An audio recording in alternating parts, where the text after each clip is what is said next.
Kota tanpa buku. Pernahkah kau ke toko buku, perpustakaan, atau taman bacaan?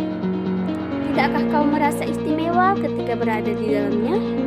Di sekelilingmu ada berbagai toko dari dunia nyata dan hayal, tempat yang pernah kau kunjungi dan yang belum, informasi dan cerita dari masa lalu, masa kini, dan masa depan. Semua berpadu, semua berada dalam genggamanmu. Saat berada di antara buku, tidakkah kau merasa menjadi raja dan ratu? Ruang dan waktu seolah menyapu tanpa batas. Kau bisa terbang melintasi sekar negara dan melewati berbagai zaman.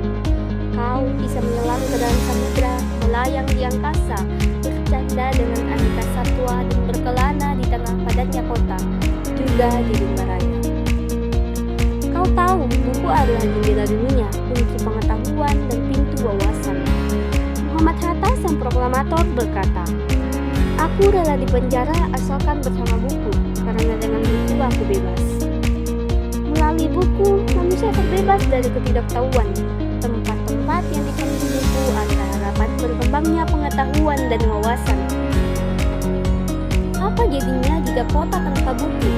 Pantaskah dia disebut kota? Kota itu mungkin kabar datang dari sumber lain, dari koran, televisi, atau internet.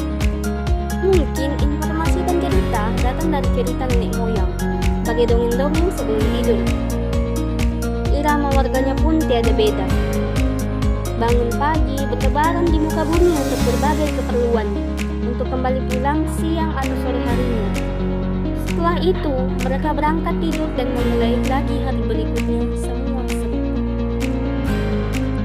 Di kota itu, mungkin ada bangunan bernama perpustakaan.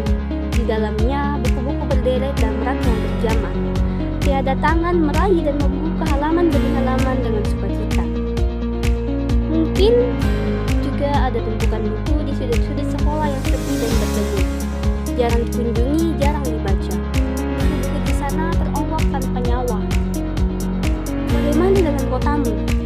Mungkin kau tinggal di tengah kota yang megah, atau di gang sempit di desa terpencil, di pesisir, atau di kaki gunung. Adakah perpustakaan, taman bacaan, atau toko buku di dekat rumahmu? Jika ada, apakah tempat itu menjadi wadah berkumpulnya anak-anak dan warga? Menjadi pusat berkembangnya wawasan dan pengetahuan, atau hanya menjadi pajangan? Maukah kau menjadi orang yang menghidupkannya? Kau bisa mengunjungi dan mengajak teman-teman membaca dan berbagi cerita di sana. Jadikan tempat itu sumber kegembiraan dan pengetahuan. Jika tempat itu belum ada, maukah kau menjadi orang yang mulai menghadirkannya? Kau bisa memulainya dari sebuah sudut di teras rumah. Ajak teman-temanmu